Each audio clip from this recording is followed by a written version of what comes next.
സ്വർഗീയ ദിവ്യബലിക്കായണയാ.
പരിശുദ്ധമാം ദേവാലയത്തിൽ മാലാഖവൃന്ദത്തോടൊപ്പം ബലിയർപ്പിച്ചിടാം. പരിശുദ്ധ ദിവ്യബലി, സ്വർഗീയ ദിവ്യബലി, ദൈവിക സാന്നിധ്യം നിറയും ദിവ്യബലി.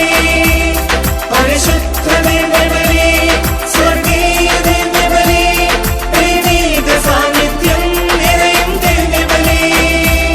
പരിശുദ്ധ ദിവ്യബലി, സ്വർഗീയ ദിവ്യബലി, ദൈവിക സാന്നിധ്യം നിറയും ദിവ്യബലി. പരിശുദ്ധ ദിവ്യബലി, സ്വർഗീയ ദിവ്യബലി, ദൈവിക സാന്നിധ്യം നിറയും ദിവ്യബലി. സ്നേഹം നിറഞ്ഞു നിൽക്കും ദിവ്യകാരുണ്യം, സ്വർഗം തുറന്നു നൽകും ദിവ്യബലി. സ്നേഹം നിറഞ്ഞു നിൽക്കും ദിവ്യകാരുണ്യം, സ്വർഗം തുറന്നു നൽകും ദിവ്യബലി. വരുവിൻ വരുവിൻ സോദരരേ, പരിശുദ്ധമാം ദേവാലയത്തിൽ മാലാഖവൃന്ദത്തോടൊപ്പം ബലിയർപ്പിച്ചിടാം. വരുവിൻ വരുവിൻ സോദരരേ, പരിശുദ്ധമാം ദേവാലയത്തിൽ മാലാഖവൃന്ദത്തോടൊപ്പം ബലിയർപ്പിച്ചിടാം. പരിശുദ്ധ ദിവ്യബലി, സ്വർഗീയ ദിവ്യബലി, ദൈവിക സാന്നിധ്യം നിറയും ദിവ്യബലി. പരിശുദ്ധ ദിവ്യബലി, സ്വർഗീയ ദിവ്യബലി, ദൈവിക സാന്നിധ്യം നിറയും ദിവ്യബലി. സ്നേഹം നിറഞ്ഞു നിൽക്കും ദിവ്യകാരുണ്യം, സ്വർഗം തുറന്നു നൽകും ദിവ്യബലി.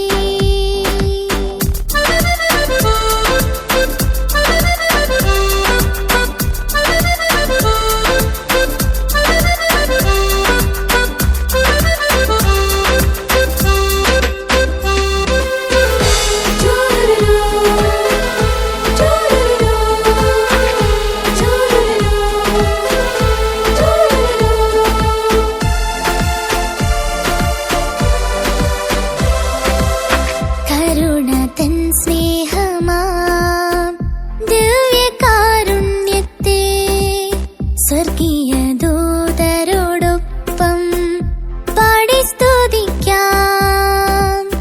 കരുണ തൻ സ്നേഹമാം ദിവ്യകാരുണ്യത്തെ സ്വർഗീയ ദൂതരോടൊപ്പം പാടി സ്തുതിക്കാം.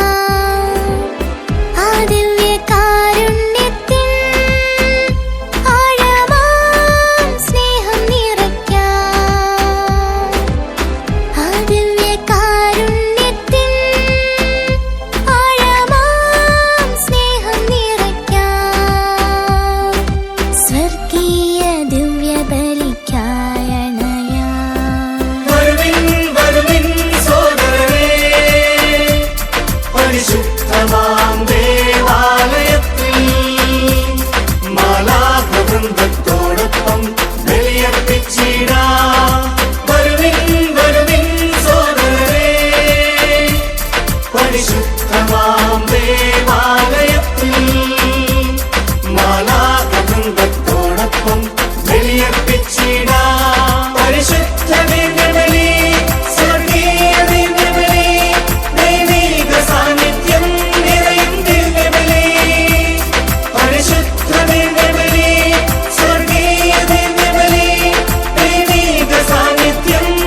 നമ്മുടെ കർത്താവായ യേശുക്രിസ്തുവിന്റെ കൃപയും പിതാവായ ദൈവത്തിന്റെ സ്നേഹവും പരിശുദ്ധാത്മാവിന്റെ സംസർഗവും നിങ്ങളോടുകൂടി.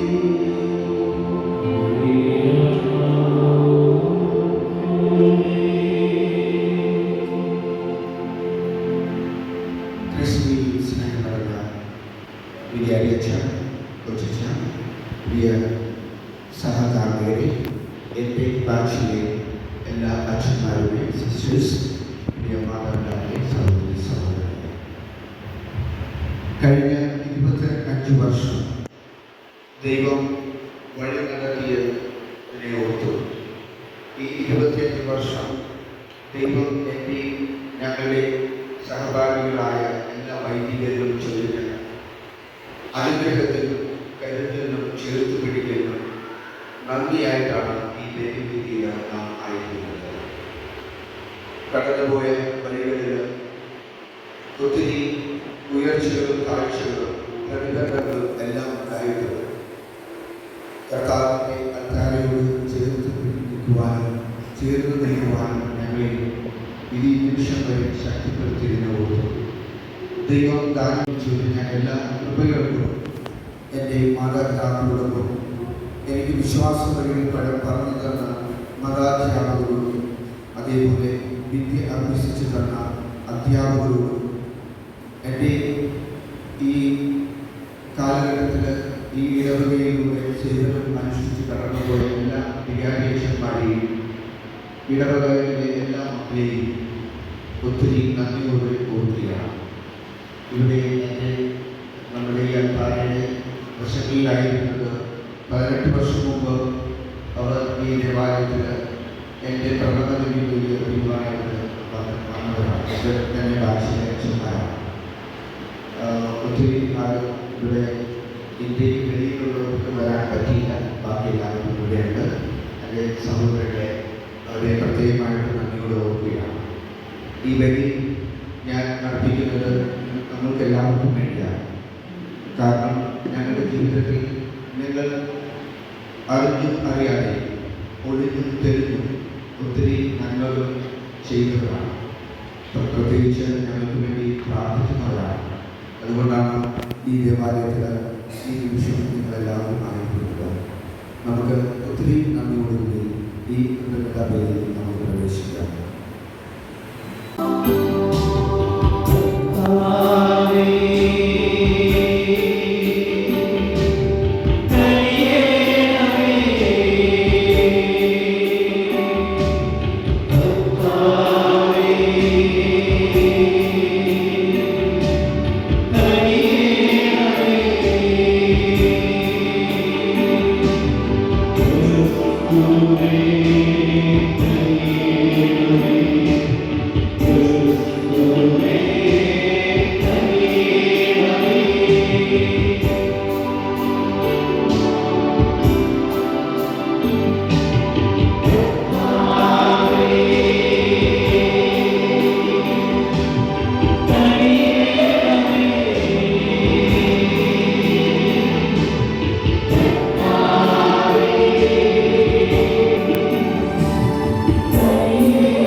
നമുക്ക് പ്രാർത്ഥിക്കാം.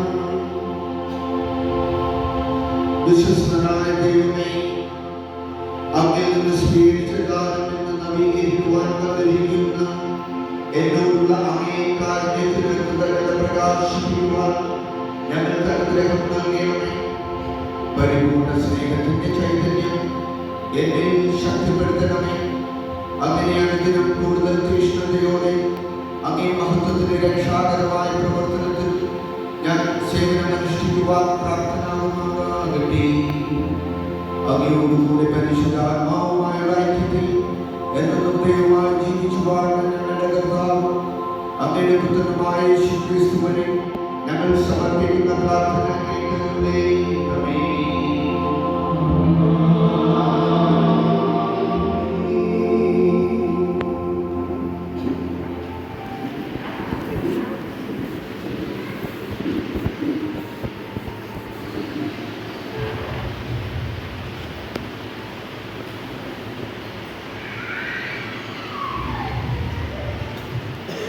ഇരുതലവാളിനേക്കാൾ മൂർച്ചയേറിയ വചനം, ഏതവസ്ഥയിലും ജീവിതത്തെ നേർവഴിക്ക് നടത്തുവാൻ കരുത്ത് നൽകുന്ന വചനം, ആദിയിൽ ഉണ്ടായിരുന്നതും ഇന്നും നിലനിൽക്കുന്നതുമായ വചനം, ഹൃദയമാകുന്ന വയലിലകളിൽ വിതയ്ക്കപ്പെട്ട് 100, 60, 30 മേനി വിളവ് നൽകുന്ന വചനം, ജനനം മുതൽ നമ്മെ കരുതുകയും കാരുണ്യത്തോടെ വർദ്ധിക്കുകയും ചെയ്യുന്ന ഒരു ദൈവത്തെക്കുറിച്ച് ഇന്നത്തെ 1-ാം വായനയിൽ പ്രഭാഷകൻ നമ്മോട് പറയുന്നു. നമ്മെ തിരഞ്ഞെടുക്കുകയും ക്രിസ്തുവിൽ നമ്മെ ഒന്നിപ്പിക്കുകയും നയിക്കുകയും ചെയ്യുന്ന ദൈവത്തിന് നന്ദി അർപ്പിക്കുവാൻ 2-ാം വായനയിലൂടെ വിശുദ്ധ പൗലോസ് അപ്പോസ്തലൻ നമ്മോട് പറയുന്നു. സുവിശേഷത്തിലൂടെ വിശുദ്ധ ലൂക്ക 10 കുഷ്ഠരോഗികളെ കുറിച്ച് പറയുന്നു. തനിക്ക് ലഭിച്ച സൗഖ്യത്തെ കുറിച്ച് അത് തന്നവനെ കുറിച്ചും തിരിച്ചറിഞ്ഞ് കുഷ്ഠരോഗി യേശുവിൻ്റെ മുമ്പിൽ വന്ന് താണുമടങ്ങി നന്ദി പറയുന്നു. സൗഖ്യം പ്രാപിച്ച മറ്റ് 9 പേരിൽ നിന്ന് മാറി തിരികെ വന്ന് നന്ദി പറയുന്ന 10-ാമനെ സുവിശേഷം വരച്ചു കാട്ടുന്നു. ദൈവം നൽകിയ നന്മകൾക്ക് നന്ദി പറഞ്ഞുകൊണ്ട് ദൈവവചനം ശ്രവിക്കാൻ നമ്മുടെ ഹൃദയങ്ങളെ ഒരുക്കാം.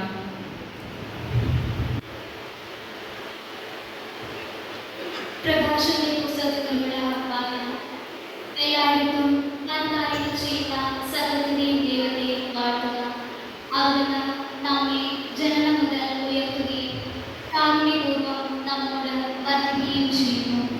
അവിടുന്ന് നമുക്ക് ഹൃദയാഘാതം നൽകുകയും പൂർവ്വകാലങ്ങളിലേതുപോലെ ഇസ്രായേലിനെ നമ്മുടെ ദിനങ്ങൾ സമാധാനപൂർണ്ണമാക്കുകയും ചെയ്യട്ടെ. അവിടുന്ന് നമ്മുടെ മേൽ കാരുണ്യം വർഷിക്കുകയും ഈ നാളുകളിൽ നമ്മെ രക്ഷിക്കുകയും ചെയ്യട്ടെ. കർത്താവിന്റെ വചനം.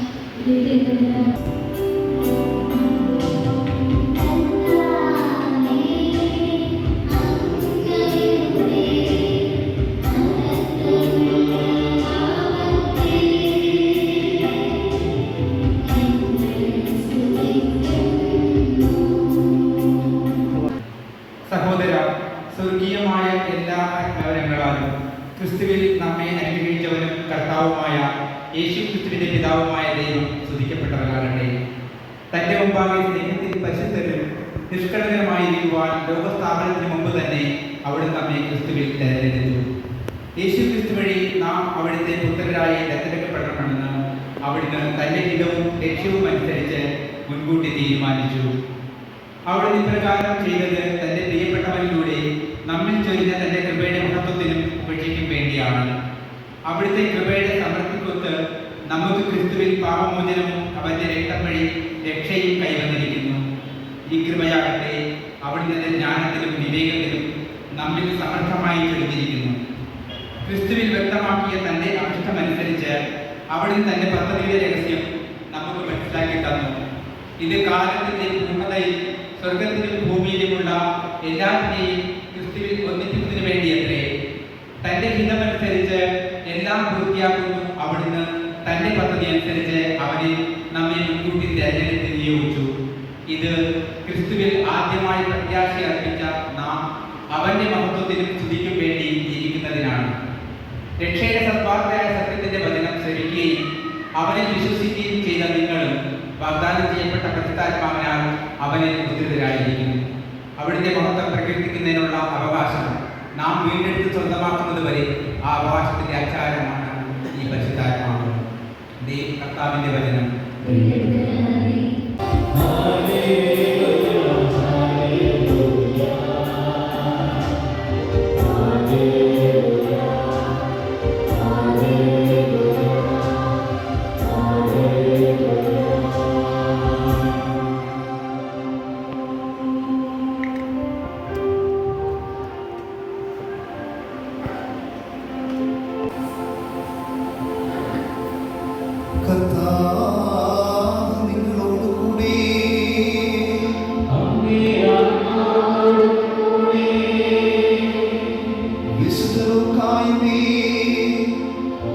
വിശുദ്ധ സുവിശേഷത്തിൽ നിന്നുള്ള വായന.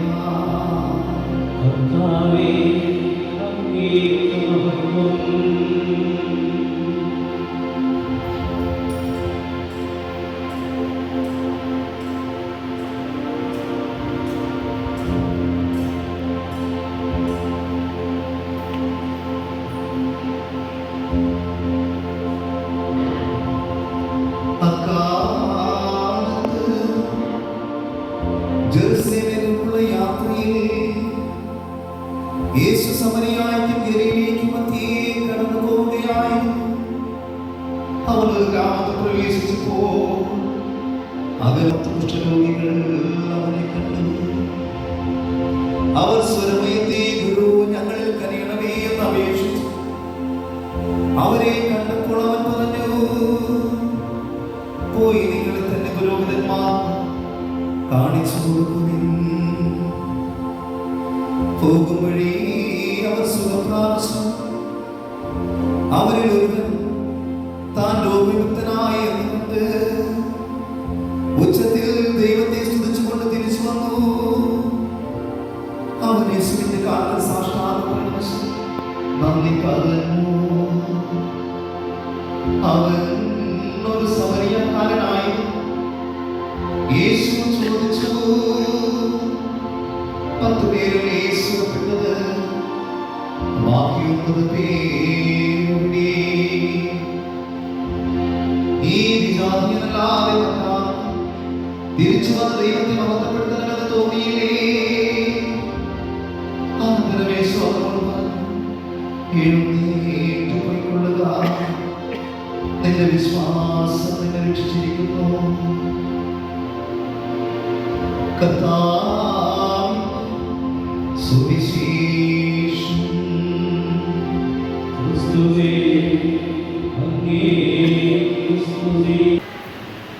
ഇന്ന് തൻ്റെ സന്യാസ ജീവിതത്തിൻ്റെ 25 വർഷം പിന്നിടുന്ന സ്നേഹമുള്ള ഫ്രാൻസിസ് അച്ഛ, സ്നേഹമുള്ള വികാരി അച്ഛ കൊച്ചച്ച, മറ്റു സഹോദര വൈദികരെ, സ്നേഹമുള്ള മാതാപിതാക്കളെ, സഹോദരി സഹോദരന്മാരെ, പ്രിയ കുഞ്ഞനുജന്മാരെ, അനുജന്മാരെ, ആദ്യമായി തന്നെ ഈ സിൽവർ ജൂബിലിയുടെ എല്ലാവിധ പ്രാർത്ഥന ആശംസകളും സ്നേഹമുള്ള ഫ്രാൻസിസ് അച്ഛന് ഒത്തിരി സ്നേഹത്തോടുകൂടെ നേടുകയാണ്.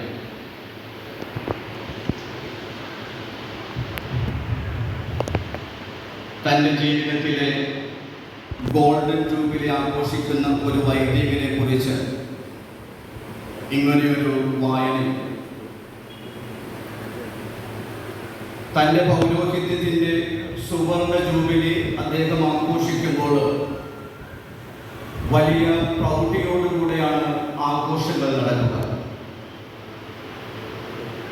എല്ലാവരും ഒത്തുചേർന്ന് ബലിയർപ്പിച്ച് തൻ്റെ പൗരോഹിത്യത്തിൻ്റെ സുവർണ ജൂബിലിയുടെ ഗോൾഡൻ ജൂബിലിയുടെ ആഘോഷം നടക്കുമ്പോൾ ഒരു വേള ഈ വൈദികൻ മാറിയിരിക്കുമ്പോൾ ഒരു പിഞ്ചു കുഞ്ഞു വന്നുകൊണ്ട് അദ്ദേഹത്തോട് ചോദിക്കുന്നു,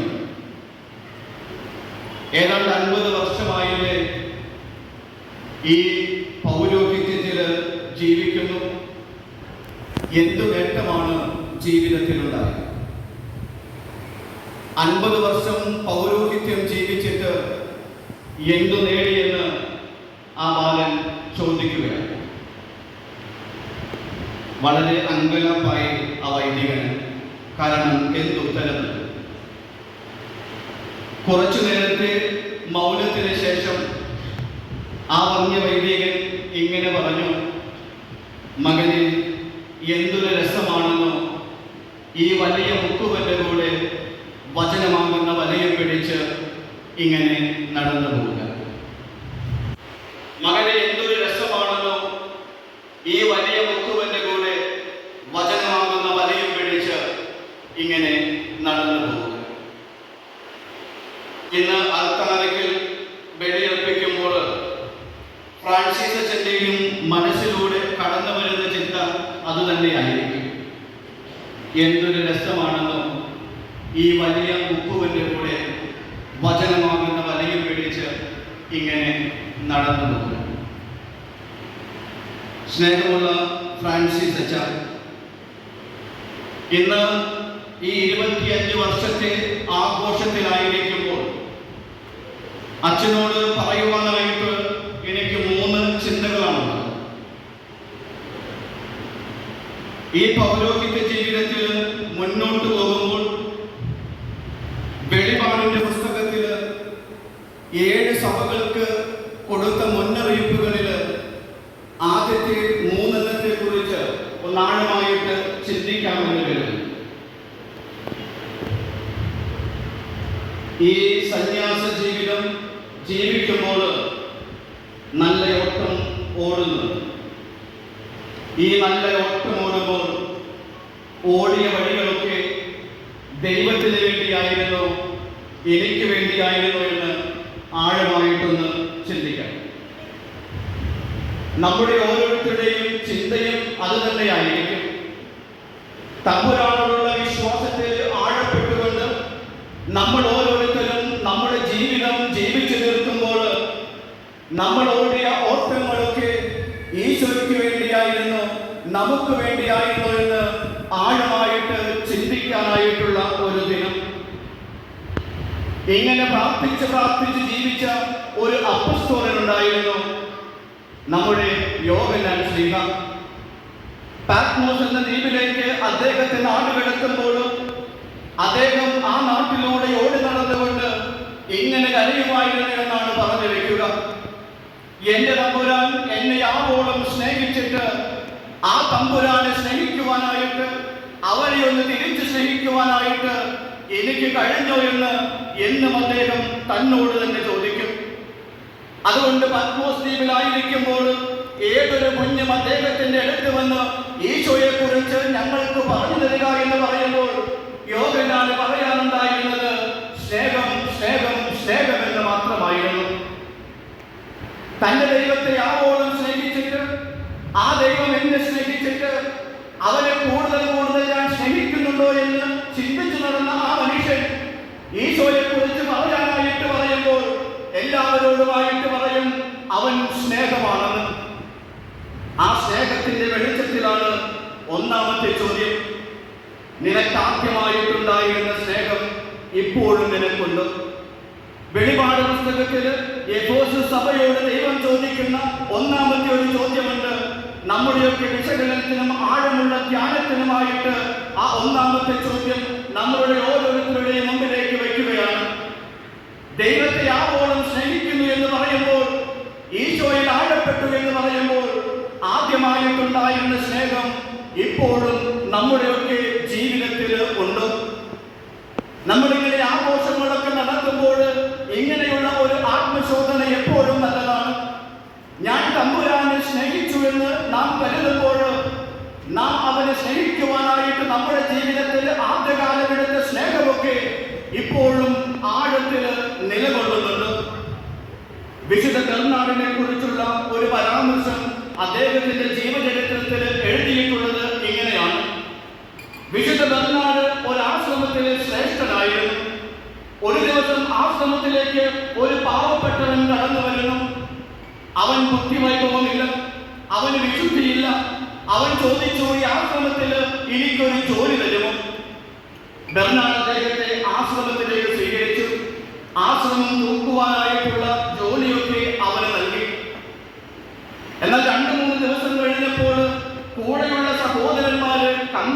ശിഷ്യരുമായിട്ട് ബെർണാഡിന്റെ അടുത്തേക്ക് കടന്നു വരുന്നു. ബെർണാഡിനോട് അവർ പറഞ്ഞു വെച്ച കാര്യമിതായിരുന്നു: നിങ്ങൾ വിളിച്ചു കൊണ്ടുവന്ന അവനിതാ റൂമെല്ലാം തൂത്തുകൊണ്ടിരിക്കുമ്പോൾ മാതാവിന്റെ തിരുസ്വരൂപത്തിന് മുൻപിൽ അവൻ സർക്കസ് കാണിക്കുന്നു. അവനെ ഇപ്പോൾ തന്നെ ഈ ആശ്രമത്തിൽ നിന്ന് പിരിച്ചുവിടണം. ബെർണാഡ് പറഞ്ഞു, ഞാൻ നോക്കട്ടെ. അദ്ദേഹം പിറ്റേ ദിവസം അവൻ ആ റൂമെല്ലാം തൂത്തുകൊണ്ടിരിക്കുമ്പോൾ അവനോട് ഒപ്പം ചെന്നു. ആ മുറിയിൽ വെളിയിൽ ഇരുന്നുകൊണ്ട് ബെർണാഡ് അവനെ ഒന്ന് സൂക്ഷിച്ചു നോക്കി. അപ്പോൾ അവൻ മാതാവിന്റെ തിരുസ്വരൂപത്തിൽ നിന്നുകൊണ്ട് മുമ്പിൽ നിന്നുകൊണ്ട് നൃത്തം വയ്ക്കുകയാണ്. ഈ ബെർണാഡ് കാണുന്ന മറ്റൊരു കാഴ്ച കൂടിയുണ്ട്.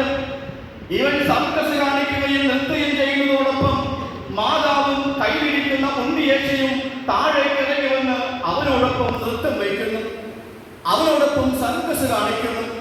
ഒരു വേള ബെർണാഡിനെ നോക്കിക്കൊണ്ട് മാതാവൊന്ന് പുഞ്ചിരിക്കുന്നു. ബെർണാഡ് ചിന്തിക്കുന്ന ഒരു പുച്ഛത്തോടുകൂടെയുള്ള ഒരു പുഞ്ചിരിയായിരുന്നു അത്. കുറെ ദിവസങ്ങൾക്ക് ശേഷം ബെർണാഡ് പറയുകയാണ്, അവൻ മരിച്ചു. അവനെ മാതാവ് ഒന്ന് എടുത്തുകൊണ്ടുപോയി മാതാവിന്റെ മടിയിൽ അവനെ കിടത്തി. ഇത് പറഞ്ഞിട്ട് ബെർണാഡ് ഇങ്ങനെ എഴുതി വയ്ക്കുകയാണ്: ഞാൻ എന്റെ ആശ്രമത്തിന്റെ പ്രധാനമായിട്ടുള്ള വ്യക്തി എന്ന സ്ഥാനമെല്ലാം ഒഴിഞ്ഞു വെച്ചുകൊണ്ട് ഞാൻ തമ്പുരാന്റെ മുൻപിലിരുന്നു. അന്ന് എനിക്ക് തമ്പുരാൻ നൽകിയ വചനമിതായിരുന്നു. ഈ വെളിപാടിന്റെ പുസ്തകത്തിലെ 2-ാമത്തെ അധ്യായം 1 മുതലുള്ള തിരുവചനങ്ങൾ. ദൈവം എന്നോട് ചോദിച്ചു, നിനക്ക് ആദ്യമായിട്ടുണ്ടായിരുന്ന സ്നേഹം നിന്റെ ജീവിതത്തിൽ നിന്ന് നഷ്ടപ്പെട്ടിരിക്കുന്നു. നിനക്ക് നഷ്ടപ്പെട്ട സ്നേഹത്തിലേക്ക് തിരിച്ചു വരുവാനായിട്ട് നീ തയ്യാറാകണമെന്ന്. അതേ പ്രിയമുള്ളവരെ, നമ്മുടെയൊക്കെ ജീവിതത്തിൽ നഷ്ടപ്പെട്ടു പോയ ദൈവത്തോടുള്ള സ്നേഹമുണ്ട്. ആ സ്നേഹത്തിലേക്കുള്ള ഒരു തിരിച്ചുവരവായിരിക്കണം നമ്മുടെ ജീവിതത്തിലെ ആഘോഷങ്ങളൊക്കെ. ഇന്ന് സിൽവർ ജൂബിലി ആഘോഷിക്കുമ്പോൾ ഫ്രാൻസിസ് അച്ഛനോട് പറയുവാനുള്ള 1-ാമത്തെ ചിന്തയും അത് തന്നെയാണ്. എവിടെയെങ്കിലും തമ്പുരാനുള്ള സ്നേഹത്തിന്റെ ആഴം നഷ്ടപ്പെട്ടു പോയിട്ടുണ്ടെങ്കിൽ തിരിച്ചു വരുവാനായിട്ട്, തിരിച്ചു നടക്കുവാനായിട്ടുള്ള ഒരു വെമ്പല് എന്നും അച്ഛന് ഉണ്ടാകണമെന്ന്. അങ്ങനെ തിരിച്ചു വരുമ്പോൾ ഇരു കൈയിൽ നീട്ടി സ്വീകരിക്കുന്ന സ്നേഹനാഥന്റെ വലിയ സാന്നിധ്യവും അവന്റെ സ്നേഹവും ഒക്കെ ആവോളം അനുഭവിക്കുവാനായിട്ട് കഴിയുമെന്നുള്ള ഒരു യാഥാർത്ഥ്യം തിരിച്ചറിയണമെന്ന്. അങ്ങനെ തിരിച്ചു വരുവാനായിട്ട് നമുക്കെല്ലാവർക്കും കഴിയുമ്പോഴാണ് ഒരു മാറ്റത്തിലേക്ക് നമ്മുടെ ജീവിതത്തെ വിട്ടുകൊടുക്കാനായിട്ട് നമുക്ക് സാധിക്കുമ്പോഴാണ് മറ്റൊരു ക്രിസ്തുവായിട്ട് രൂപാന്തരപ്പെടുവാനായിട്ട് കഴിയുക. മറ്റൊരു ക്രിസ്തുവായിട്ട് രൂപാന്തരപ്പെടുവാനായിട്ടാണ് നമ്മളുടെ ഓരോരുത്തരുടെയും വിളി എന്ന് പറയുന്നത്.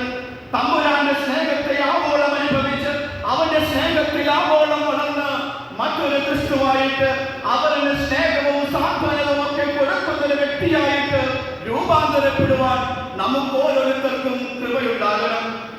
ആദ്യമായിട്ടുണ്ടായിരുന്ന ആ വലിയ സ്നേഹത്തിലേക്ക് തിരിച്ചു വരുവാനായിട്ടുള്ള ചങ്കുറപ്പ് അച്ഛനുണ്ടാകട്ടെ. 2-ാമത്തെ ചിന്ത എന്ന് പറയുന്നത്, സകലത്തിന്റെ നടുവിലും തമ്പുരാനോട് ചേർന്ന് നിൽക്കുവാനായിട്ട് തീർച്ചയായിട്ടും അച്ഛൻ തയ്യാറാകണമെന്നുള്ളതാണ്. നമ്മുടെ സന്യാസ ജീവിതത്തിന്റെ 25 വർഷം ആഘോഷിക്കും, ഗോൾഡൻ ജൂബിലി ഒക്കെ ആഘോഷിക്കും.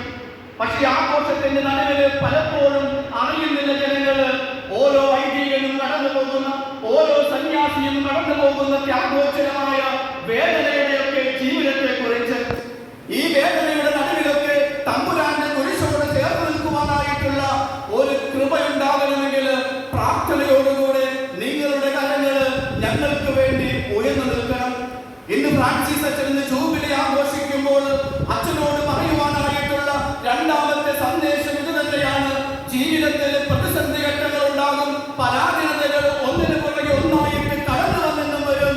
അവിടെയൊക്കെ തമ്പുരാന്റെ കുരിശിനോട് ചേർത്ത് നമ്മുടെ ജീവിതം വയ്ക്കാനായിട്ട്, അവന്റെ കുരിശിനൊന്ന് പുണരുവാനായിട്ട് നമുക്ക് ഓരോരുത്തർക്കും കേൾപ്പുണ്ടാകണം. പരാജയപ്പെട്ടു പോകേണ്ടതല്ല ഒരു സന്യാസിയുടെ ജീവിതം എന്ന് പറയുന്നത്. കുരിശിനെ ചേർത്ത് പിടിക്കുമ്പോൾ ആ കുരിശിന്റെ സ്നേഹവും വാത്സല്യവും ഒക്കെ നുണയുമ്പോൾ ഏതൊരു പരാധീനതയിലും ഏതൊരു വേദനയിലുമൊക്കെ ചങ്കുറപ്പോടുകൂടെ പിടിച്ചു നിൽക്കാനായിട്ടുള്ള ധീരതയുണ്ടാകും. ആക്ട്സ് ഓഫ് ദി മാർട്ടിറിൽ സിപ്രിയാന്റെ ജീവിതത്തെ കുറിച്ച് ഇങ്ങനെ എഴുതി വയ്ക്കുന്നുണ്ട്. സിപ്രിയാനെ കഴുമരത്തിലേക്ക് നടത്തിക്കൊണ്ടുപോവുകയാണ്. പ്രീഫെക്ട് അദ്ദേഹത്തെ നോക്കി വിളിച്ചു പറയുന്നു, ഇനിയും പുനർവിചിന്തനത്തിന് സമയമുണ്ട്. ഇനിയും മാറി ചിന്തിക്കാനായിട്ട് സമയമുണ്ട്. നീ സ്നേഹിക്കുന്ന ഈശോയെ മാറ്റിവെച്ചുകൊണ്ട്, ഈശോയുടെ ചിന്തകളെ മാറ്റിവെച്ചുകൊണ്ട് ഈ ലോകത്തിന്റെ ചെയ്തികളെ പുനരുവാനായിട്ട് നീ തയ്യാറാവുക. സിപ്രിയൻ പറയുന്ന ഒരു വാക്കുണ്ട്, ഇനിയൊരു പുനർവിചിന്തനത്തിന് ഞാൻ ആളല്ല, ഞാൻ സ്നേഹിക്കുന്ന ഈശോയ്ക്ക് വേണ്ടി, ഞാൻ സ്നേഹിക്കുന്ന തമ്പുരാന് വേണ്ടി എന്റെ ജീവിതം മുഴുവനും കൊടുക്കുവാനായിട്ട് ഞാൻ തയ്യാറാകുന്നു. അത് പറഞ്ഞുകൊണ്ടാണ് അദ്ദേഹം കടുമരത്തിലേക്ക് കയറിയത്. ആ ഒരു ചങ്കുറപ്പ് തീർച്ചയായിട്ടും നമ്മുടെ ഓരോരുത്തരുടെയും ജീവിതത്തിൽ ഉണ്ടാകണം. ജീവിതത്തിലേക്ക് ക്ലേശങ്ങൾ കടന്നു വരുമ്പോഴൊക്കെ ആ കുരിശോട് ചേർത്ത് നമ്മുടെ ജീവിതത്തെ വെക്കാനായിട്ട് തീർച്ചയായിട്ടും നമുക്ക് ഓരോരുത്തർക്കും കഴിയണം. ഫ്രാൻസിസ് അച്ഛ ആ ഒരു ചങ്കുറപ്പ് അച്ഛനുണ്ടാകട്ടെ എന്ന് തീർച്ചയായിട്ടും ഞങ്ങൾ പ്രാർത്ഥിക്കുന്നു. മൂന്നാമത്തെ സഭയ്ക്ക് എഴുതുമ്പോൾ ഇങ്ങനെ പറയുന്നുണ്ട്, തീർച്ചയായിട്ടും സത്യമല്ലായ്മകളോട്, ജീവിതത്തിലേക്ക് കടന്നു വരുന്ന ദുശ്ചിന്തകളോടൊക്കെ നോ എന്ന് പറയുവാനായിട്ടുള്ള ഒരു ഹൃദയ വിശാലതയും ചങ്കുറപ്പും വേണമെന്ന്. നോ എന്ന് പറയാനായിട്ട് തെറ്റുപറ്റിയാല് അല്ലെങ്കിൽ തെറ്റ് ചെയ്യുന്നത് കണ്ടാല് അതിനോട് നോ എന്ന് പ്രത്യക്ഷരിക്കുവാനായിട്ടുള്ള ഒരു ചങ്കുറപ്പ് ഓരോ ക്രിസ്തു ശിഷ്യനും അത്യാവശ്യമാണ്. എല്ലാത്തിനെയും തള്ളി നീക്കുകയല്ല, നോ എന്ന് പറയേണ്ടിടത്ത് നോ എന്ന് പറയാനായിട്ടുള്ള ചങ്കുറപ്പാണ് ഓരോ പുരോഹിതരും ഓരോ സന്യാസികളും സ്വന്തമാക്കേണ്ടത്. അങ്ങനെ നോ എന്ന് പറയുമ്പോൾ തീർച്ചയായിട്ടും ജീവിതത്തെ ഹോമിക്കേണ്ടി വരും, ജീവിതത്തെ സമർപ്പിക്കേണ്ടി വരും. അതൊക്കെ ചങ്കുറപ്പോടുകൂടെ നേരിടുവാനായിട്ട് നമുക്ക് ഓരോരുത്തർക്കുമാകണം. ഓസ്കർ റൊമേലിയുടെ ചിത്രത്തില് ഇങ്ങനെ ഒരു പരാമർശമുണ്ട്. തന്റെ സഹോദരൻ നഷ്ടപ്പെട്ട ഒരു യുവതി ഓസ്കർ റൊമേലിയ എന്ന ആ ബിഷപ്പിന്റെ അടുത്തേക്ക് എന്ന് പറയുന്നുണ്ട്, you are our child, you speak for us. If you are not speaking for us, who else will speak for us? നീ ഞങ്ങളുടെ നാവല്ലേ, നീ ഞങ്ങൾക്ക് വേണ്ടി സംസാരിക്കണ്ടേ? നീ ഞങ്ങൾക്ക് വേണ്ടി സംസാരിച്ചില്ല എങ്കിൽ ആരാണ് ഞങ്ങൾക്ക് വേണ്ടി സംസാരിക്കുക? തന്റെ സഹോദരങ്ങളുടെയും കൂടപ്പിറപ്പുകളുടെയും ഒക്കെ ജീവിതം വെടിയുണ്ടകൾക്ക് മുമ്പിൽ അവസാനിപ്പിക്കേണ്ടി വരുമ്പോൾ ഒരു പിതാവിനോട് ആ ജനക്കൂട്ടം എന്ന് പറയുന്നു, നീ ഞങ്ങളുടെ നാവാണ്, നീ സംസാരിച്ചില്ലെങ്കിൽ ഞങ്ങൾക്ക് വേണ്ടി ആര് സംസാരിക്കുമെന്ന്. ഓസ്കർ പിന്നെ പോവുകയാണ് പട്ടാളത്തിന്റെ മുൻപിലേക്ക്. ആ പട്ടാള ഭരണകൂടത്തിന്റെ മുൻപിൽ ചെന്നുകൊണ്ട് ചങ്ക് വിരിച്ചു നിന്നുകൊണ്ട് ആ മനുഷ്യൻ പറഞ്ഞു, നിങ്ങൾ ചെയ്യുന്നത് തെറ്റാണെന്ന്. അവർ വെടിയെടുത്തു, അദ്ദേഹത്തിന്റെ ജീവിതം അവസാനിച്ചു. അത്രത്തോളം ചങ്കുറപ്പോടുകൂടെ തെറ്റ് തെറ്റാണെന്ന് പറഞ്ഞുകൊണ്ട് ജീവിതത്തെ സമർപ്പിക്കുവാനായിട്ടുള്ള ഒരു തീർച്ചയായിട്ടും നമുക്ക് ഓരോരുത്തർക്കും വേണം.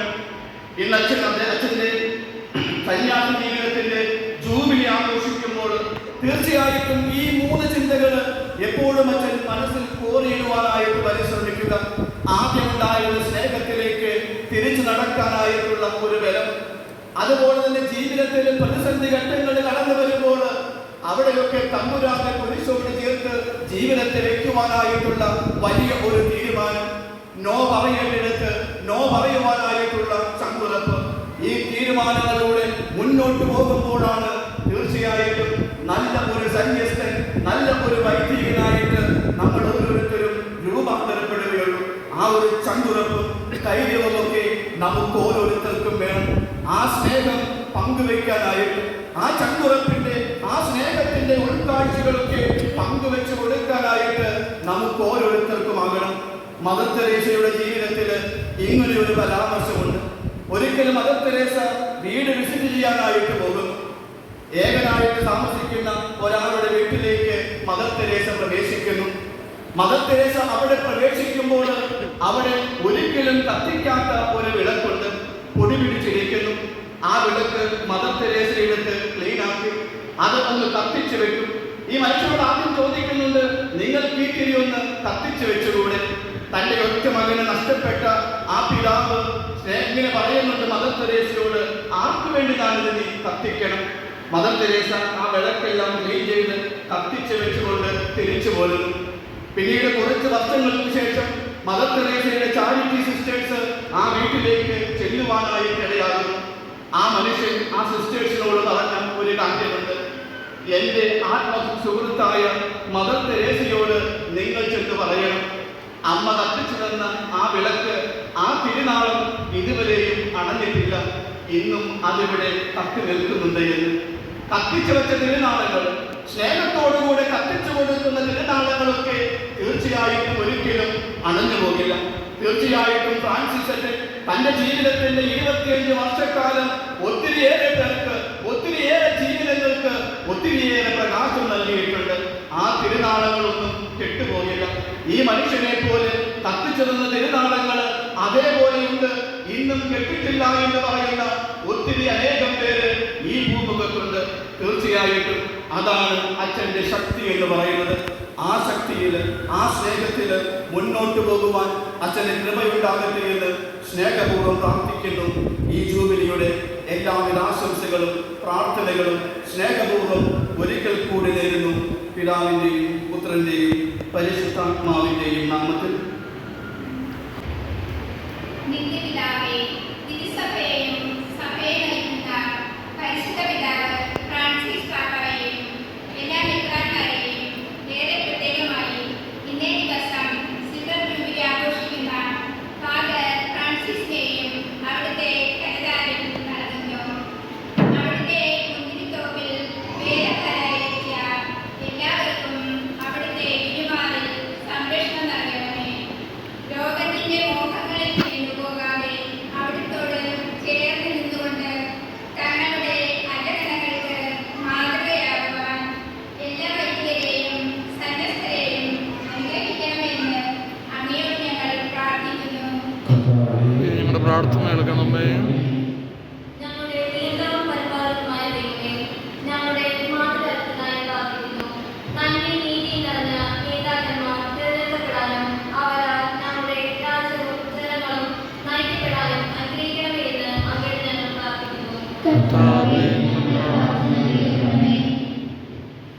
ലോകപരിത്രാതാവായ ദൈവമേ, ഇന്നേ ദിനം സിൽവർ ജൂബിലി ആഘോഷിക്കുന്ന ഫ്രാൻസിസ് അച്ഛന്റെ മാതാപിതാക്കളെയും സഹോദരങ്ങളെയും മറ്റു കുടുംബാംഗങ്ങളെയും അവിടുത്തെ തിരുപ്പത്തിൽ അർപ്പിക്കുന്നു. ദിവ്യനാഥ, തന്റെ മകനെ ദൈവത്തിന് സമർപ്പിച്ച അപ്പച്ചനും അമ്മച്ചിക്കും തന്റെ മകൻ വഴി ഇനിയും ഒത്തിരി ദൈവാനുഗ്രഹങ്ങൾ ലഭിക്കുന്നതിന് സഹോദരങ്ങൾക്ക് നല്ല ജീവിത മാതൃകകൾ പകർന്നു നൽകുവാനും അച്ഛനെ അനുഗ്രഹിക്കണമേ. കുടുംബാംഗങ്ങളുടെ പ്രാർത്ഥന വഴി അച്ഛൻ ഇനിയും അനേകർക്ക് മാതൃകയായി തീരുവാൻ അനുഗ്രഹിക്കണമേ എന്ന് പ്രാർത്ഥിക്കുന്നു.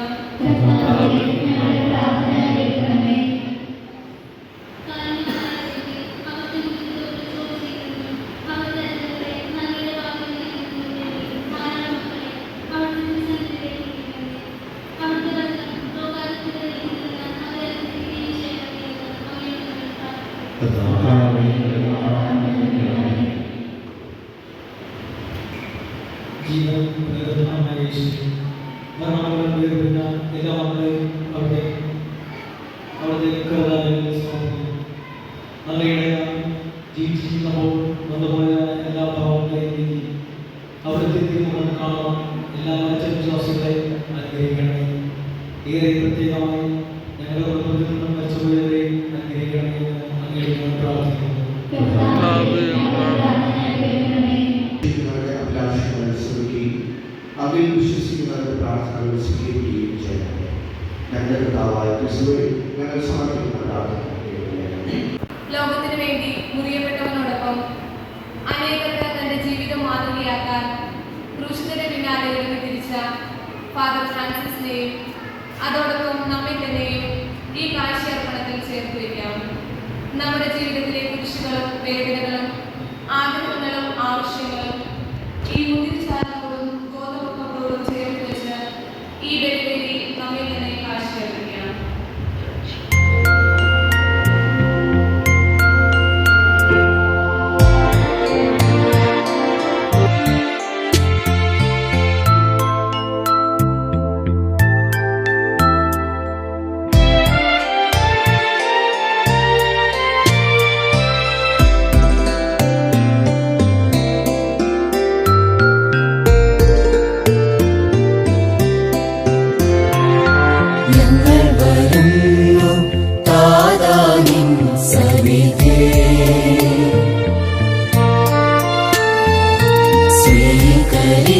സ്വീകരിച്ചിടുമീ, ഞങ്ങളെ സ്വീകരിച്ചിടുമീ.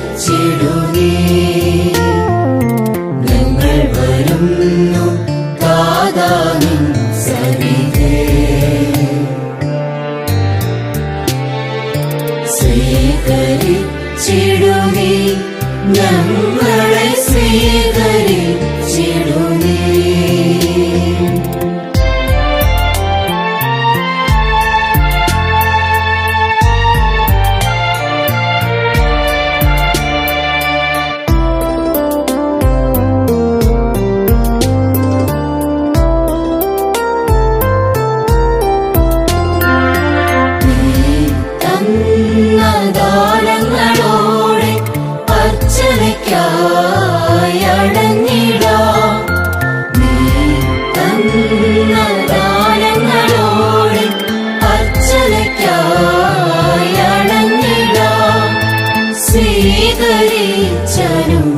ധരിച്ചിടൂ നിൻ ദിവ്യദൗത്യത്തിനായി സ്വീകരിച്ചനും ധരിച്ചിടൂ നിൻ ദിവ്യദൗത്യത്തിനായി ഞങ്ങൾ വരുന്നു താതാ നിൻ സവിധേ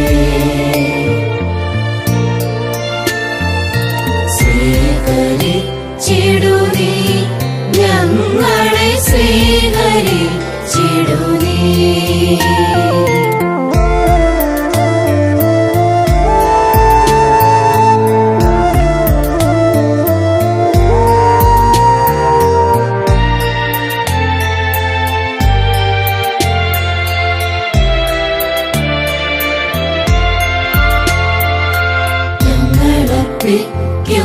യപ്പവും വീഞ്ഞും പുത്രന്റെ മേനിയും രക്തവുമാക്കൂ ഞങ്ങളപ്പവും വീഞ്ഞും പുത്രന്റെ മേനിയും രക്തവുമാക്കും മാറ്റുക താതാ ഞങ്ങളെ നിത്യജീവൻ നേടുവാനായി മാറ്റുക താതാ ഞങ്ങളെ നിത്യജീവൻ നേടുവാനായി ഞങ്ങൾ വരുന്നു താതാ നിൻ സവിധേ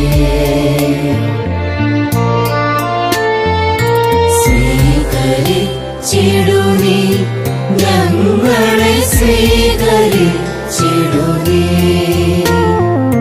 ഞങ്ങൾ വരുന്നു താതാ നിൻ സവിധേ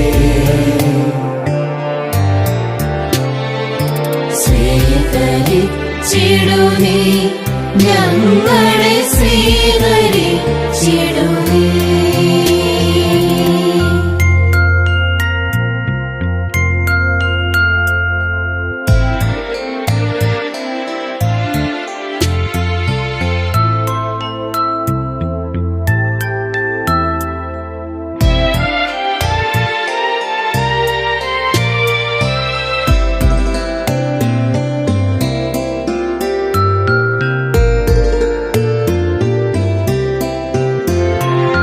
ഞങ്ങൾ വരുന്നു താതാ നിൻ സവിധേ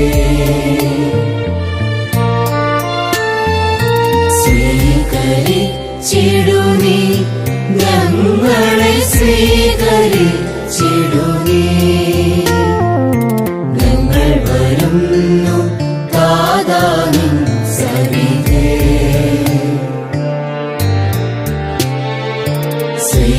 സ്വീകരിച്ചിടൂ നീ ഞങ്ങളെ സ്വീകരിച്ചിടൂ നീ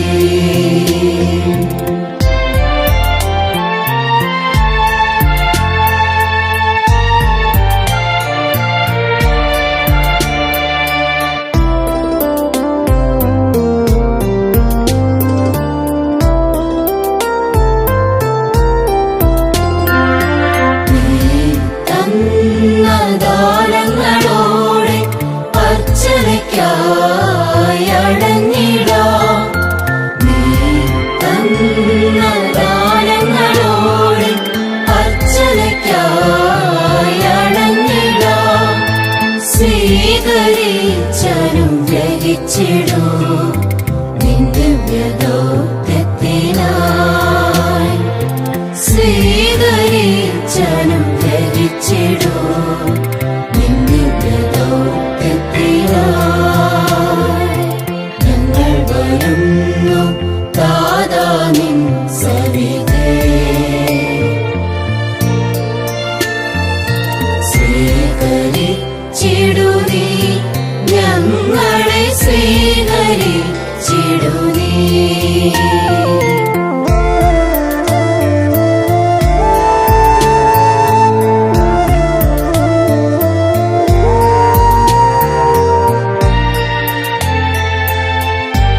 പ്രൈസ് ലോർഡ്.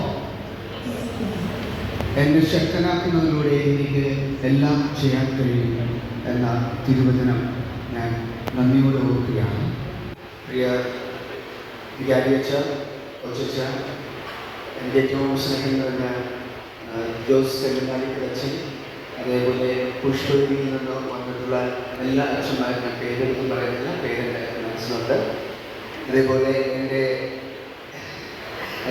മകനായ അലക്സാണ്ടർ അച്ഛനെയും, അതേപോലെ കൊച്ചിൻ സഭയിൽ പലരും ആശ്രമങ്ങൾക്ക് വന്നിട്ടുള്ള എൻ്റെ സഹോദരങ്ങളെയും, അതേപോലെ ഏറ്റവും സ്നേഹമുള്ള എൻ്റെ ചങ്കുകളായിട്ട് ഈ 25 വർഷം കൂടെ നടന്ന എൻ്റെ സഹപാഠികളായ വൈദികരും, അതേപോലെ എൻ്റെ ഇടവകയിൽ സേവനമനുഷ്ഠിക്കുന്ന റവറൻഡ് സിസ്റ്റേഴ്സ് ഉണ്ട്, അതേപോലെ എന്നെ വിദ്യ അഭ്യസിപ്പിച്ച, അതായത് കിടക്കുന്ന നഗരങ്ങളൊക്കെ പഠിക്കുന്ന സമയത്ത് ജീവിതത്തിൽ എന്നെ പഠിപ്പിച്ച എൻ്റെ ഏറ്റവും ബെസ്റ്റ് ഒരു അധ്യാപകൻ എന്നിവിടെയുണ്ട്, ജോസ് ബാസ്റ്റ്യൻ സാറ്. അതേപോലെ കൃഷ്ണയിലെ സ്റ്റുഡൻ്റായിരുന്നു, ട്യൂഷൻ ക്ലാസ്സിൽ എന്നെ കണക്ക് പഠിപ്പിച്ച, അതേപോലെ ട്യൂഷൻ കഴിഞ്ഞിട്ട് ട്യൂഷൻ സെൻ്ററിൽ നിന്ന് വീട്ടിലേക്ക് സൈക്കിളിൽ കൊണ്ടുവരികയും അവിടെ നിന്ന് നേരെ എൻ്റെ യാത്രയിലുടനീളം എന്നെ സഹായിച്ച എൻ്റെ ട്യൂഷൻ സെൻ്ററിലെ സാരസ് സാറും ഇന്നിവിടെയുണ്ട്. ഒത്തിരി സന്തോഷമുണ്ട് എനിക്ക് അവരെ കണ്ടപ്പോഴും അവരുടെ അനുഗ്രഹം നേടുവാൻ സാധിച്ചത്.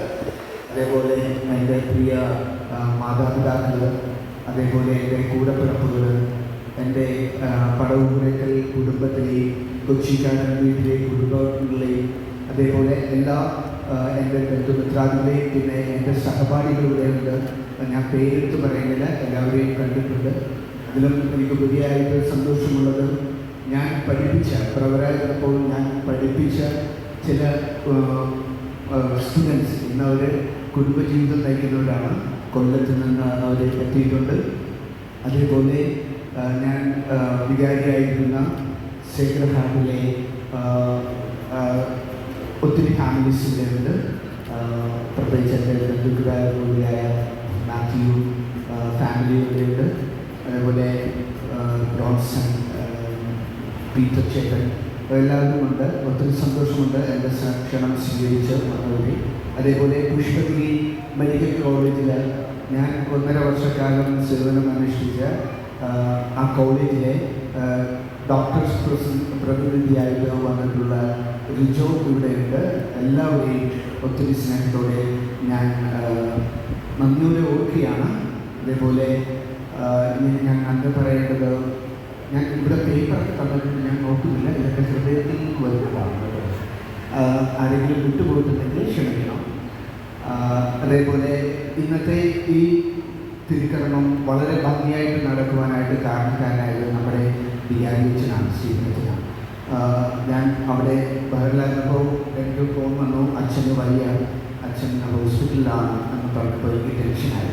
അപ്പോൾ പക്ഷേ അച്ഛൻ എല്ലാ കാര്യങ്ങളും അച്ഛൻ ഒരു എന്താ പറയുക തടസ്സവുമില്ലാതെ ഒന്നിനും ഒരു ബുദ്ധിമുട്ടില്ലാതെ നടത്തി തരുവാനായിട്ട് അച്ഛൻ്റെ പിന്നിൽ അതായത് ഏറ്റവും സ്ട്രോങ് ആയിട്ട് നിന്നത് നമ്മുടെ കൊച്ചച്ഛനാണ്, നമ്മുടെ ജോസഫ് അച്ഛനാണ്. ജോസഫ് അച്ഛനെയും ഈ നിമിഷത്തിൽ നന്ദിയോടെ ഞാൻ ഓർക്കുകയാണ്. അതേപോലെ നമ്മുടെ റവറൻഡ് സിസ്റ്റേഴ്സ് ഉണ്ട് നമ്മുടെ തന്നെ ഇടവകയിൽ. അവർ ഈ കുർബാനയിൽ വളരെ മനോഹരമായിട്ട് ദുരിതീകരിക്കുവാനുള്ള എല്ലാ സജ്ജീകരണം, ഈവൻ ആൾക്കാർ തുടച്ച് വൃത്തിയാക്കുന്ന ജോലി മുതൽ ആൾക്കാർ കുറവ് വരെ അവർ മനോഹരമായിട്ട് ചെയ്യുകയുണ്ടായി. എല്ലാ സിസ്റ്റേഴ്സിനെയും സുധീരനെ അമ്മയെയും അതേപോലെ എല്ലാ കമ്മ്യൂണിറ്റി മെമ്പേഴ്സിനെ പ്രത്യേകമായിട്ട് ഞാൻ ഓർക്കുകയാണ്. അതേപോലെ ഇന്നത്തെ ഈ വിശുദ്ധ ബലിക്ക് നമ്മളെ പ്രാർത്ഥിക്കുവാനായിട്ട് സഹായിച്ചത് നമ്മുടെ ദേവാലയ കോളറാണ്. കോളറിനെയും പ്രത്യേകമായിട്ട് നന്ദിയോട് ഓർക്കുകയാണ്. അതേപോലെ അൽത്താര സംഘത്തെയും എല്ലാ കുഞ്ഞുമക്കളെയും ഇന്ന് ദിവബലിയിൽ പങ്കെടുത്ത നല്ലൊരു റിസപ്ഷൻ തന്ന ഈശ്വരി ഈ വർഷം ദിവ്യകാരുണ്യ രൂപത്തിൽ ഈശ്വര സ്വീകരിച്ച എല്ലാ കുഞ്ഞുമക്കളെയും പ്രത്യേകമായിട്ട് ഓർക്കുകയാണ്. അതേപോലെ ഇതിന് നേതൃത്വം നൽകിയ നമ്മുടെ പാരിഷിലെ എല്ലാ സംഘടനകളെയും ഞാൻ നന്ദിയോടെ ഓർക്കുകയാണ്. പ്രത്യേകിച്ച് മതബോധന ടീമിനെയും പ്രത്യേകിച്ച് എനിക്ക് വിശ്വാസം പകർന്നു തന്ന മതാധ്യാപകരെ സ്നേഹത്തോടെ ഓർക്കുകയാണ്. ഈ നിമിഷവും അവരെ ഓർക്കാറുണ്ട്. എല്ലാ നിലയിലും എന്നെ സഹായിച്ച, എന്നെ ഈ നിലയിൽ എത്തിച്ച എല്ലാവരെയും ഞാൻ അർപ്പിക്കുന്ന എല്ലാ ദിവ്യബലിയും ഓർത്ത് പ്രത്യേകം എടുത്ത് പ്രാർത്ഥിച്ചിട്ടാണ് ഞാൻ ഓരോ ദിവ്യബലിയും അർപ്പിക്കാറുള്ളത്. അപ്പോൾ എന്നെ പഠിപ്പിച്ച, എന്നെ ഞാനാക്കി മാറ്റിയ നിങ്ങൾക്കെല്ലാവർക്കും ഒത്തിരി നന്ദിയുണ്ട്. അതേപോലെ നമുക്ക് ഇതിന് ശേഷം നല്ലൊരു എന്താ പറയുക, രുചികരമായിട്ടുള്ള ഭക്ഷണം തയ്യാറാക്കിയത് എൻ്റെ തന്നെ ക്ലാസ്മേറ്റായ ബിനുവാണ്. ബിനുവിനും അതേപോലെ ഇന്നത്തെ ഫോട്ടോഗ്രാഫറായിട്ടുള്ള പൊന്നനും പ്രത്യേകമായിട്ട് നന്ദി പറയുകയാണ്. അതേപോലെ ഈ ഇന്നത്തെ ഇത് വളരെ മനോഹരമായിട്ട് അലങ്കരിച്ചതും ഇതിൻ്റെ പിന്നിൽ പ്രവർത്തിച്ചതും കപ്പ്യാരിൻ്റെ നേതൃത്വത്തിൽ നമ്മുടെ ജോസേക്കൻ്റെയും അതേപോലെ നമ്മുടെ ബ്രദർ അജയ് ബ്രദറുണ്ട്. ഇന്നലെ 2-3 ദിവസമായിട്ട് ഇതിൻ്റെ പുറകിലാണ്. അജയനെ പ്രത്യേകമായിട്ട് ഓർക്കുകയാണ്, നന്ദിയോട് ഓർക്കുകയാണ്. അതുപോലെ അൽത്താര അലങ്കരിച്ച ബ്രദറിനെയും പ്രത്യേകമായിട്ട് ഓർക്കുകയാണ്. ഇനി ആരെങ്കിലും വിട്ടുപോയിട്ടുണ്ടെങ്കിൽ മനഃപൂർവ്വമല്ല, അത് സംഭവിച്ചു പോകുന്നതാണ്. അല്ലെങ്കിൽ വിട്ടിട്ടുണ്ടെങ്കിൽ അവരെയും പ്രത്യേകമായിട്ട് ഓർക്കുകയാണ്. നമ്മുടെ ഈ ദിവ്യബലിയിൽ പങ്കെടുത്ത എല്ലാ അച്ഛന്മാരും, പ്രത്യേകിച്ച് ഇന്നിപ്പോൾ നിങ്ങൾ കണ്ട അവർ നമുക്ക് പരിചയമുള്ളതായിരിക്കും. എൻ്റെ ഫസ്റ്റ് കുർബാനയ്ക്ക് ഇവിടെ വന്നവരാണ്, എൻ്റെ തന്നെ ബാച്ചിലുള്ളവരാണ്. അവർ കേരളത്തിൻ്റെ വിവിധ ഭാഗങ്ങളിൽ അവർ സേവനമനുഷ്ഠിക്കുന്നതാണ്. അതുകൊണ്ടാണ് ഇന്ന് എൻ്റെ ക്ഷണം സ്വീകരിച്ചിട്ട് ആയിരിക്കുന്നത്. ഇവിടെ വന്നിരിക്കുന്ന എല്ലാ എൻ്റെ ബാച്ചിലെ എല്ലാ ബ്രദേഴ്സിനെയും, എല്ലാ സഹോദര വൈദ്യരെയും പ്രത്യേകമായി ഓർക്കുകയാണ്. അതേപോലെ പുഷ്പഗിരിയിലുണ്ടായിരുന്ന സിസ്റ്റർ ജോയിലുണ്ട്. അതേപോലെ സിസ്റ്റർ ജെൻസി ഉണ്ട്, കൊല്ലത്തു നിന്ന് വന്നതാണ്. ജെൻസിയുടെ എൻ്റെ സ്റ്റുഡൻ്റായ ഷിൻസി, ജോയി കുടുംബത്തെയും പ്രത്യേകമായിട്ട് ഓർക്കുകയാണ്. ഇനി ആരെങ്കിലും വിട്ടുപോയിട്ടുണ്ടെങ്കിൽ ക്ഷമിക്കണം, മനഃപൂർവ്വമല്ല. കരോൾ വെക്കരുത്, പ്രത്യേകിച്ച് മാലകാർക്ക് കരോൾ കൂടുതലുള്ളതാണ്. അതുകൊണ്ട് ഒന്നും ഉള്ളിതൊന്നും വെക്കരുത്. ഒത്തിരി നന്ദി. ഈശോ നമ്മളെല്ലാവരെയും അനുഗ്രഹിക്കുന്നത്.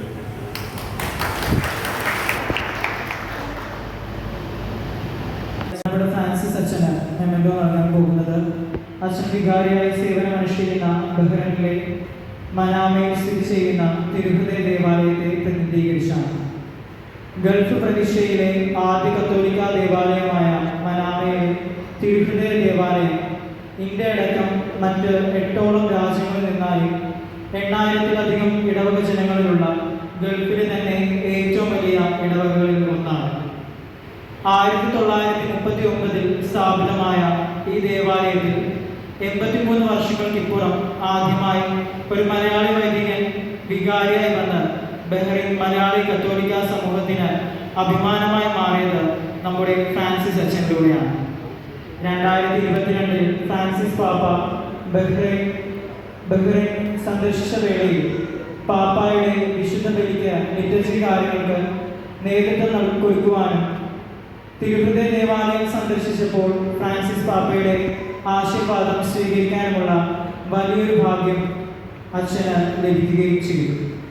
വ്രതവാഗ്ദാനത്തിൻ്റെ സിൽവർ ജൂബിലി ആഘോഷിക്കുന്ന ഈ അവസരത്തിൽ ഫ്രാൻസിസ് അച്ഛന് ബഹ്റൈനിലെ എല്ലാ കത്തോലിക്ക വിശ്വാസികളുടെയും പേരിൽ ഒരു മൊമെന്റോ നൽകുവാനായി തിരുഹൃദയ ദേവാലയത്തെ പ്രതിനിധീകരിച്ചുകൊണ്ട് ഇടവകയിലെ യൂക്കറിസ്റ്റിക് മിനിസ്റ്ററായ ശ്രീ KP മാത്യുവിനെയും കുടുംബത്തെയും ക്ഷണിച്ചുകൊള്ളുന്നു.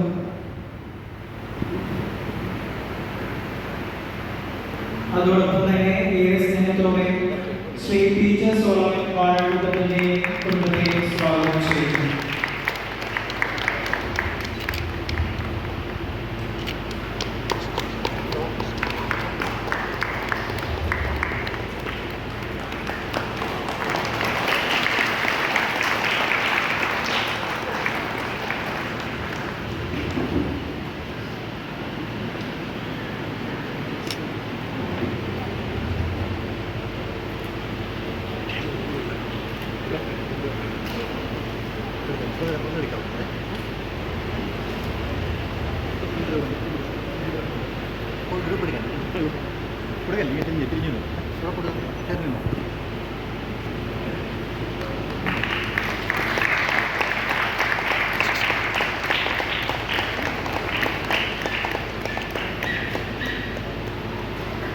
അടുത്തതായി ഫ്രാൻസിസ് അച്ഛന് ആശംസ അർപ്പിച്ച് സംസാരിക്കുന്നത് അലക്സാണ്ടർ കൃഷിക്കാരുടെ അച്ഛനാണ്. അലക്സാണ്ടർ അച്ഛനെ ഏറെ സ്നേഹത്തോടെ സ്വാഗതം ചെയ്യുന്നു.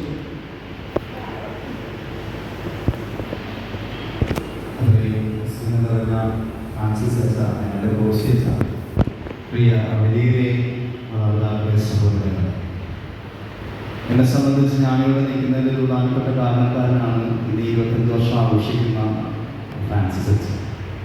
ഞാൻ +2 കഴിഞ്ഞ് എന്ത് ചെയ്യണമെന്ന് അറിയാതെ നിൽക്കുമ്പോൾ എൻ്റെ വീട്ടിൽ വന്ന് എന്നെ വിളിച്ച് തുമ്പോളി കപ്പൂച്ചിൻ ആശ്രമത്തിൽ കൊണ്ടുപോയി അവിടുത്തെ പൊന്നുരുന്നയിലെ ക്യാബ് ഓടിച്ച് ഡൽഹിയിലേക്ക് ഏകദേശം സെലക്ഷനായി പോകാൻ നിൽക്കുന്ന ഒരു സമയത്ത് തീർച്ചയായിട്ടും എൻ്റെ ഇടവക വികാരി സമ്മതിക്കാത്തതുകൊണ്ട് മാത്രമാണ് ഞാൻ ഇന്നൊരു കപ്പൂച്ചനല്ലാത്തത്. തീർച്ചയായിട്ടും ഈ കപ്പൂച്ചനോട് വലിയൊരു താല്പര്യം ഉണ്ടായിരുന്ന ആളാണ് ഞാൻ. അപ്പോൾ അന്നത്തെ എൻ്റെ വികാരി അച്ഛൻ സ്റ്റീഫൻ പഴപ്പാശ്ശേരി അച്ഛനായിരുന്നു. അച്ഛൻ സമ്മതിക്കാത്തതുകൊണ്ട് മാത്രം രൂപതയിലെ വൈദികനായതാണ് ഞാൻ. അതുകൊണ്ട് ഇന്നിപ്പോൾ രൂപതനായി നിൽക്കുന്നതിൽ എനിക്ക് ഏറ്റവും കടപ്പാടുള്ള എൻ്റെ ചിറ്റപ്പനാണ് ഈ ഫ്രാൻസിസ് അച്ഛൻ.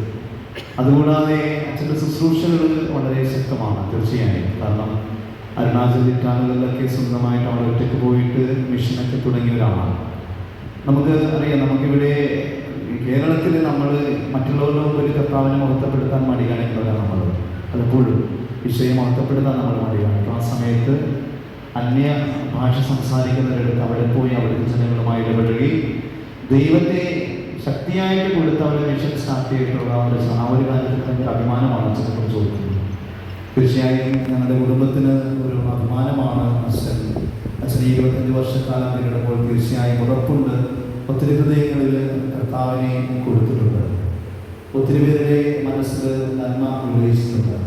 അപ്പോൾ ഈ സുദിനത്തിൽ തീർച്ചയായും ദൈവത്തിന് നന്ദി പറയുന്നു.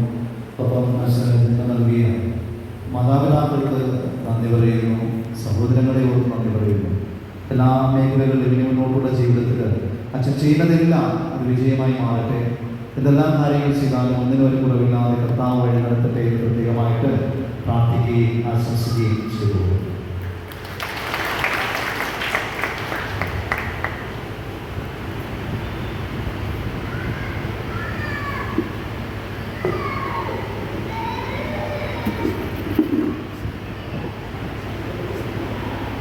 ദൈവത്തിൻ്റെ കൃപയിൽ ആശ്രയിച്ചുകൊണ്ട് ദൈവത്തിന് നന്ദി പറഞ്ഞ് ഈ ദിവസത്തിൻ്റെ സന്തോഷം മധുരം പങ്കുവച്ച് നമുക്ക് ആഘോഷിക്കാം. കേക്ക് കട്ടിങ്ങിനായി ബഹുമാനപ്പെട്ട ഫ്രാൻസിസ് അച്ഛനെയും ഫ്രാൻസിസ് അച്ഛൻ്റെ മാതാപിതാക്കളെയും സ്വാഗതം ചെയ്യും.